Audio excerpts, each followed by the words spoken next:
अध्यक्ष महोदय, माझ्या चिंचवड मतदारसंघातील खेरगाव येथील प्रसूनधाम हाऊसिंग सोसायटी मधील 18 मीटर रस्त्याला जोडणारा हा जो काही बटरफ्लाय ब्रिज आहे याच्या कामाची निविदा 2017 साली देण्यात आली होती। 2017 साली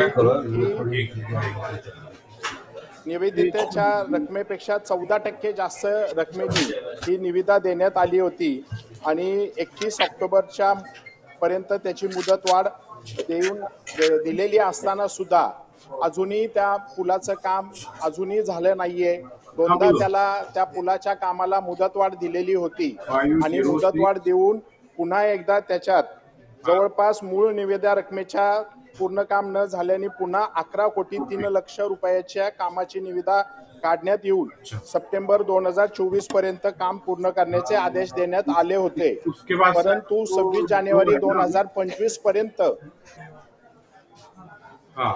मुदतवाढ देऊनही या पुलाला जोडणारी एक बाजूचे काम अपूर्ण अवस्थेत आहे। आज सभागृहात चर्चा करत असताना सुद्धा या पुलाचं काम अजूनही पूर्ण झालेलं नाहीये।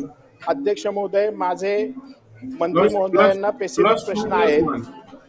बटरफ्लाय पुलाच्या 2 टप्प्यात 29,74,00,000 खर्च करून 7 वर्षे अद्याप या पुलाचे काम पूर्ण न झाल्याने ठेकेदाराला व कन्सल्टंटला, कारण अध्यक्ष महोदय प्रश्नामध्ये विचारला असताना की पुलाच्या कामाला उशीर का झाला तर त्यांनी कोविडचं कारण आणि त्यांनी कारण देताना सांगितलं की जलसंपदा विभागाच्या अभिप्रायामुळे या पुलाच्या उंची वाढवण्याचं काम करायला मुदत लागली, तर कन्सल्टंटनी पुलाची प्रश्न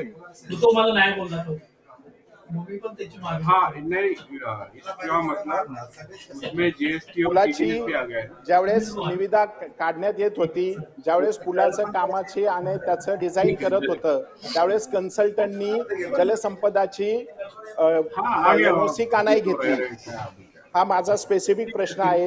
दुसरा स्पेसिफिक प्रश्न आहे की 2 टप्प्यात काम करूनही 29,47,00,000 खर्च करून या काम पूर्ण न केल्यामुळे जो कन्सल्टंट आहे आणि जो ठेकेदार आहे त्याला तुम्ही काळ्या यादीत टाकणार आहात का?